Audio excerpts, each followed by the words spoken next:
بسم الله الرحمن الرحیم. السلام علیکم و رحمت الله و برکاته. خبرنگاران عزیز، خوش آمدید به این کنفرانس مطبوعاتی. کنفرانس امروز ما در رابطه با دستاوردهای سال 1401 وزارت امور داخله در بخش‌های مبارزه با جرایم جنایی، مواد مخدر و همچنان در بخش‌های تامیناتی و لوجستیک، ترافیک، تعلیم و تربیه و خدمات عامه می باشد که آن را به طور خلص با شما شریک می نماییم. خوشبختانه که در سال 1401 نیروهای پلیس توانستند در تامین امنیت مردم، مبارزه با جرایم و مبارزه با مواد مخدر دستاوردهای خوب نسبت به گذشته ها داشته باشند. در بخش مبارزه با جرایم جنایی و بازداشت مظنونین در جریان سال 1401 به تعداد 11890 واقعات جرمی در سطح کشور به صورت گرفته است که به تعداد 9444 واقعان از سوی پلیس کشف و 2446 واقعه تحت کار نیروهای کشفی پلیس قرار دارد. از این واقعات جرمی به تعداد 16685 تن مظنونین در سطح کشور از سوی پلیس بازداشت شده اند و به تعداد 1097 تن مظنونین فراری می باشند که با جدیت زیر پیگرد نیروهای پلیس کشفی قرار دارند.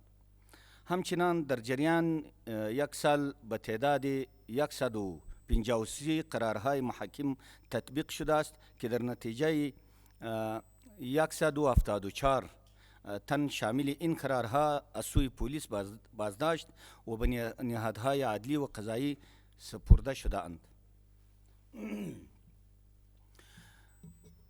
د انسان تښتونو برخه د انسان تښتونو او اختطاف په مهال د تورنو کسانو نیول او پیژندل د پولیسو له لومړیتوبونو څخه دي.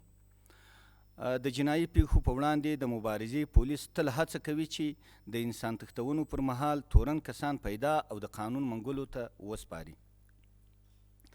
د 1401 هجري کال په اوږدو کې په هیواد کې 106 د انسان تښتونو اطلاع د پولیسو مرکزونو سره ثبت شوې ده دي چې په ترڅ کې امنیتي ځواکونو په انسان تښتونکو 200 عملیات ترسره کړي دي. پولیسو په دې عملیاتو کې د 190 تنو انسان تښتونکو په نیولو بریالي شوي چې نیول شوي د پلټنو ریاست له لومړنیو څېړنو وروسته عدلیه او قضایي ادارو ته سپارل شوي. دغه راز په یادو عملیاتو کې 14 تنه انسان تښتونکي پولیسو سره په مخامخ نښته کې وژل شوي دي. د تیر یو کال په اوږدو کې پولیسو 44 تنه هیوادوال چې په بېلابېلو پیښو کې انسان تښتونکو له لوري تښتول شوي وو له بنده خوشي کړي دي. په خواشینۍ سره باید ووایو چې د دغو تښتونو پر مهال 6 تنه هیوادوال د انسان تښتونکو له لوري په شهادت رسول شوي دي او هغه هیوادوال چې تر اوسه د انسان تښتونکو په منګولو کې دي زموږ د امنیتي ځواکونو لخوا هغوی د خلاصون په موخه ګړندۍ هڅې روانې دي. له پلټونکو ادارو سره د معلوماتو د شریکولو برخه له اړوندو ادارو سره د کشفي اطلاعاتو شریکول او همغږي د پلټنو او جرمونو سره د مبارزې ادارې له کاري برخو څخه ګڼل کیږي چې په تیر 1401 کال کې په اړونده برخو کې د پام وړ هڅې کړي دي. په تیر یو کال کې د کورنۍ چارو وزارت د پلټنو او جرمونو په وړاندې د مبارزې ادارې له لوري 4300 پلټونکي او معلوماتي اطلاعات د جنایي او ترهګریزو پیښو د مخنیوي په موخه له اړوند ادارو سره شریک شوي چې له اړونده ادارو سره تر شریکېدو وروسته تحلیل او ارزول شوي او هم یې د حل په موخه لازم ګامونه پورته شوي دي. هغه تورن کسان او وسلې چې د ترهګریزو پیښو پر مهال نیول شوي دي. د کورنۍ چارو وزارت د تروریزم پر وړاندې د مبارزې پولیسو د 1401 هجري کال په اوږدو کې په ټول هیواد کې 880 تنه د ورانکارو او ترهګریزو کړنو په تړاو نیولي دي. د تروریزم په وړاندې د مبارزې پولیسو د 1401 کال په اوږدو کې 103 میله درنې وسلې او 10,200 سپکې وسلې، ډېر شمېر مهمات او چاودېدونکي توکي او پوځي وسایل د هېواد په بېلابېلو برخو کې ترلاسه کړي دي.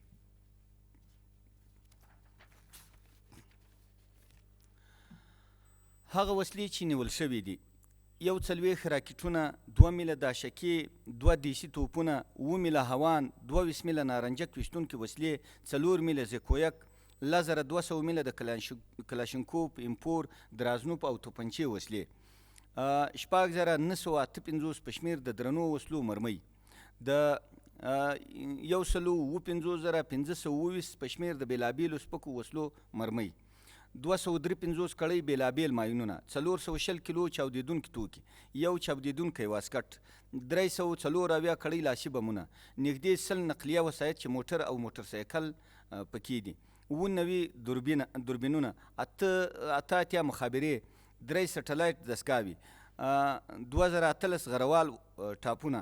دغه وسلې او تجهیزات په تېر 7 کال کې د تروریزم پر وړاندې د مبارزې پولیسو لاس ته ورغلي دي.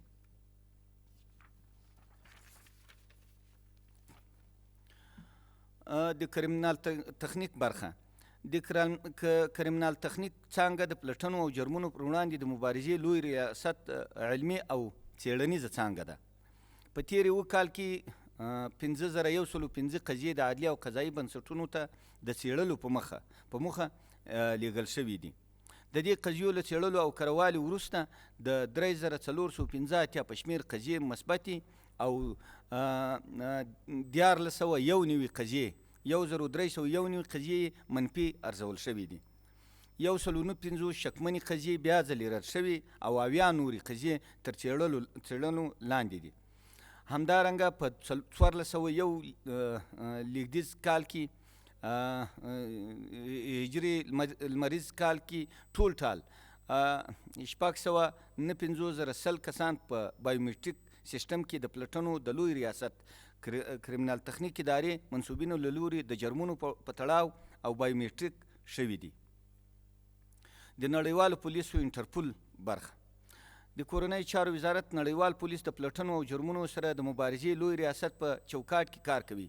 اوس مهال د کورنۍ چارو وزارت نړیوال پولیس په 234 قضیو کار کوي. د کورنۍ چارو وزارت د انټرپول پولیسو په تېر 1401 کال کې نه د نغدو پیسو د قاچاق پیښو چې ټول ټال 1,15,500 امریکایي ډالر کېږي مخنیوی کړی او 9 تنه یې د یادو پیښو په تړاو نیولي دي. 160 تنه د هېواد په بندرونو کې د جعلي پاسپورټونو په تړاو د انټرپول پولیسو نیولي دي. د 122 په شمېر جرمي قضیې د حل په موخه له ډیپلوماتیکو لارو رسما د کورنۍ چارو وزارت د نړیوالو پولیسو له لوري اړوندو هېوادونو سره شریکي کړي دي. د ډایاک د عوایدو برخه: په 1 کال کې د 3420 بانکي تعرفې د زغروالو وسایطو او وسلو ګرځولو د جواز لپاره په شرایطو برابرو غوښتونکو باندې ویشل شوي دي. د وسلو د جوازونو او د زغروالو نقلیه وسایطو د ګرځولو جوازونو له ویش د دولت خزانې ته 160 میلیونه او 500,000 افغانۍ عواید ټول شوي دي.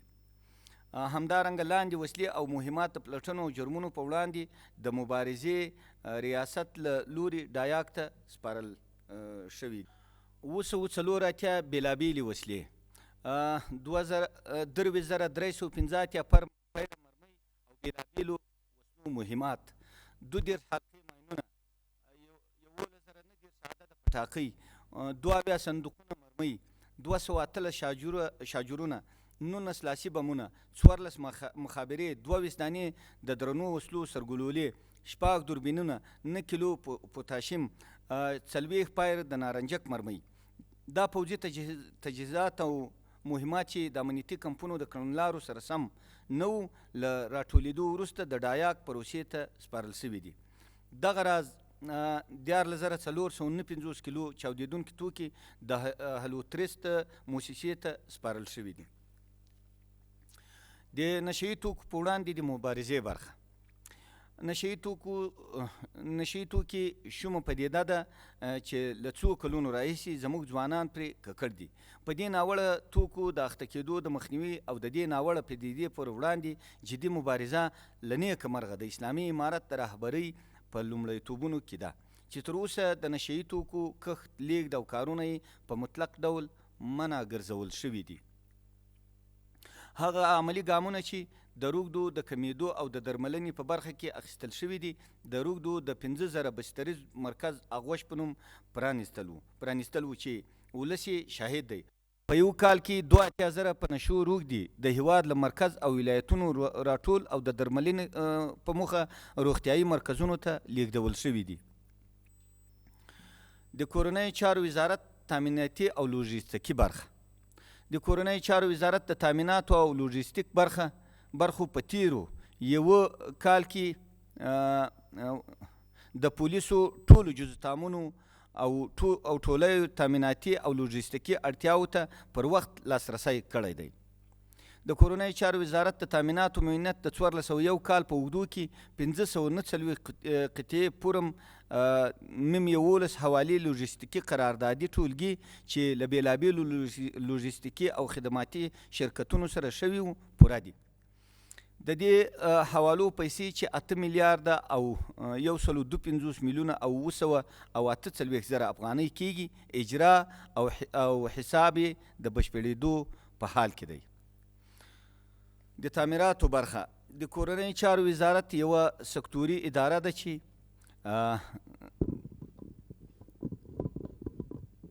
د ساختماني چارو، د پولیسو د جزتامونو د ودانیو د ساتنې او جوړولو دنده ترسره کوي. د تعمیراتو لوی ریاست په 1401 کال کې ټال 160 د فعالیت پروژې پلان کړي چې له جملې 52 بشپړي او پاتې د ترسره کېدو په حال کې دي. دغه راز د تعمیراتو ریاست د 244 په شمېر لوی او وړې پروژې چې د کورنۍ چارو وزارت د ټولیو او جزتامونو د ساتنې او مراقبت په برخه کې چارې ترسره کوي.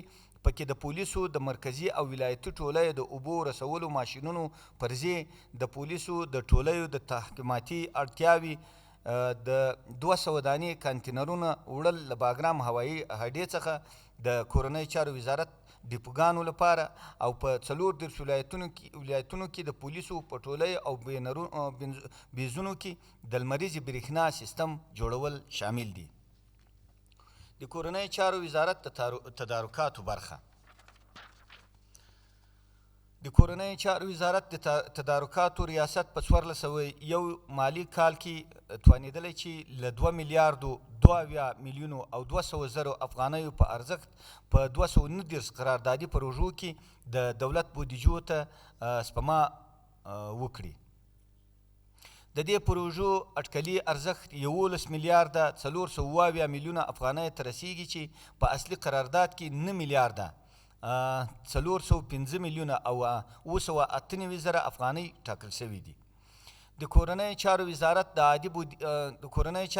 عادي بودیجه په 1401 مالی کال کې 42 میلیارده 958 میلیونه او 800 افغانۍ وه چې کورنۍ چارو وزارت وکړای شول چې د حد تر 14مې پورې له یادې بودیجې 38 میلیارده 481 میلیونه او 232 افغانۍ لګښت ولري او دا لګښت د کورنۍ چارو وزارت له بودیجې 90% حساب شوی دی او د کال په متباقي ورځو کې د پاتې بودیجې ډیره برخه په مصرف رسیدلې ده.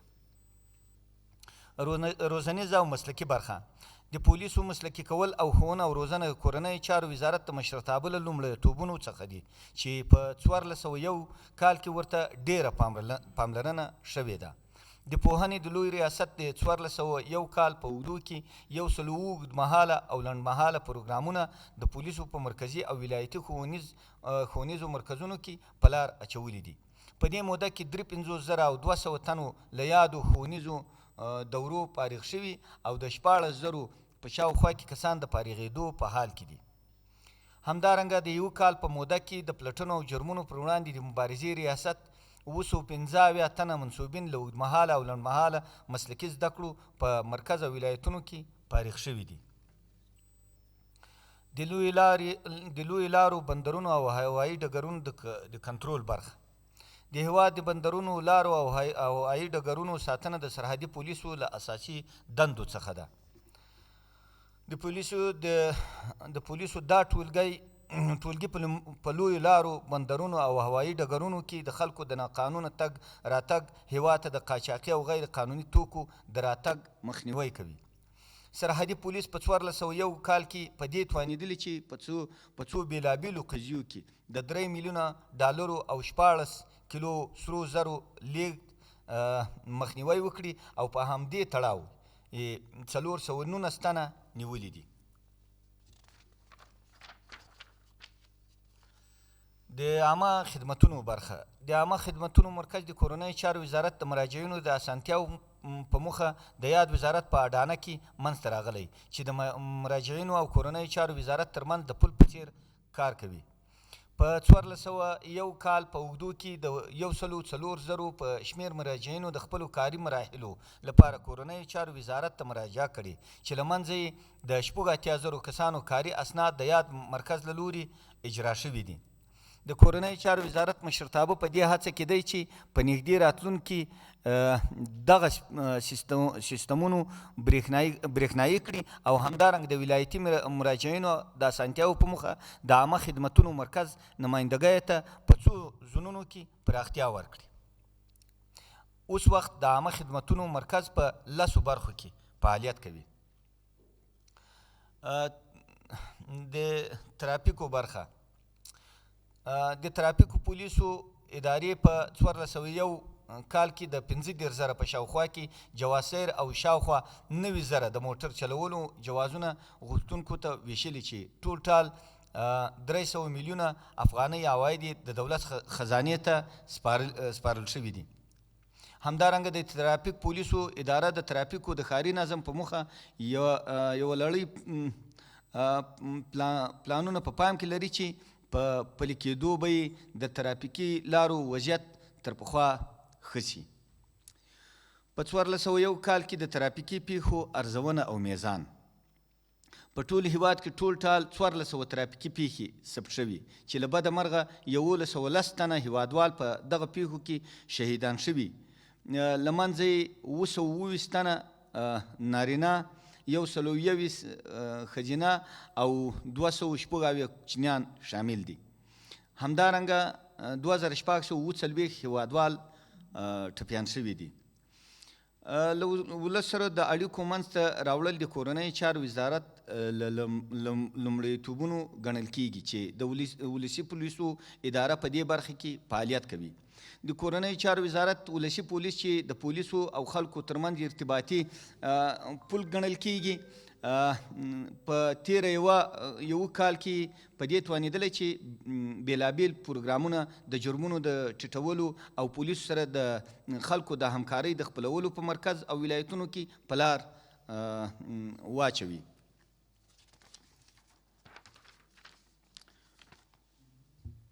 په دغو پروګرامونو کې مشورتي شوراګانې او د دولت او ولس ترمنځ د ناستو منځته راوړل، له علماو او روحاني شخصیتونو سره د ناستو منځته راوړل، د ځوانانو ترمنځ د علمي ټولنو منځته راوړل، د قرآن کریم تفسیر او ترجمې پروګرامونو په لار اچول، ښوونیز سیمینارونه په لار اچول، د عقیدوي لوستونو ښوونه، د عامه ساتنې خپرونې په لار اچول او د چاپیریالي ستونزو حل شامل دی. د پولیسو د 119 اطلاعاتي مرکز 24 ساعتونه فعالیت کوي او له نیکه مرغه له پولیسو سره د خلکو همکاري د پولیسو د 119 شمېرې له لارې په ډېرېدو ده. د پولیسو د اطلاعاتي 119 مرکز په 1401 کال کې له هېوادوالو څخه 7290 اطلاعات ترلاسه کړي دي. له جملې د هېواد په مرکز کې 5595 اطلاعاتو ته سم له واره لاسرسی شوی او 2302 اطلاعات تر کار لاندې دي. همدارنګه د 119 اطلاعاتي تمرکز د خلکو په همکارۍ په هېواد کې د ننوي کړیو ماینونو د چاودیدونکو مخنیوی کړی او 141 تنه وسلوال غله نیول شوي دي. 50 ارادې غلا شوي نقلیه وسایط ترلاسه او بیرته خپلو خاوندانو ته سپارل شوي دي. دغه راز لسګونه تنه تورن کسان د جنایي جرمونو په تړاو د هیوادوالو په همکارۍ د پولیسو د 119 شمېرې په وسیله پیژندل شوي او نیول شوي دي. د موږ غواړو د تاسې له لارې ولس ته یو پیغام وړوکی پیغام ورکړو. نو هغه پیغام داسې ده چې د امنیت د ټینګښت په برخه کې د ولس همکاري خورا اغېزناک او ګټوره ده. له شک پرته د خلکو همکاري امنیتي ځواکونه د جرمونو پر وړاندې لاسبري کوي او د جرمونو د کمیدو سبب ګرځي. موږ له خپلو خلکو غواړو چې له خپلو امنیتي ځواکونو سره تلپاتې او لازمه همکاري وکړي تر څو وتوانیږو هغه کسان په نښه ونیسو چې لاسونه یې په جرمونو او جنایتونو ککړ وي. په درنښت ښه راغلاست. خدای مو وساتي. مفصلو معلوماتو نه یوه نړۍ مننه. او اوس د همدې موضوع په تړاو باندې د خبریالانو پوښتنې اخلو. د هیوادوال شکایت لري چې د شپې طرفه د کابل ښار په کچه جنایي جرمونه زیات شوي دي. په معاصره نړۍ کې به داسې یو هیواد نه وي چې هلته د جنایي جرمونه د صفر کچې ته رسېدلي.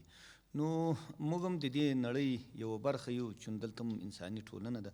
حتما به تېروتنې رامنځته کېږي، جنایي پیښې به خامخا وي، خو موږ امنیتي ځواکونه هڅه کوي. تاسو ته پته ده د پخوا په پرتله دغه پیښې د پام وړ کمې سوي دي. بیخي له هغه وخت تر اوسه پورې خو د عدم او د وجود پرتله بللی شو، خو بیا هم د موږ امنیتي ځواکونه هڅه کوي چې دغه کچه د صفر کچې ته راټیټه کړي انشاءالله. او له خلکو مو لکه مخکې چې مو وویل د موږ له هیوادوالو غوښتنه دا ده چې دوی د یو ناوړه کار یا د امنیتي پیښې یا د جنایي پیښې د لیدلو په وخت سره خپلو امنیتي ځواکونو ته په وخت سره حال ورکړي تر څو هغه مشکل ته په وخت سره رسیدګي وشي. ملي تلویزیون. مننه. ټکور صاحب د پولیسو د یونیفورم بهیر تر کومه رسېدلی دی؟ که لږ مفصل معلومات راکړي. یونیفورم د موږ د کورنیو چارو وزارت د رهبري هڅه ده چې زر ته زره ټولو ولایتونو ته، لکه څنګه چې یو شمېر ولایتونه پاتې دي، ډېرو ولایتونو ته یونیفورم رسېدلی ده او امنیتي ځواکونه اوس په خپل یونیفورم کې ملبوس دي.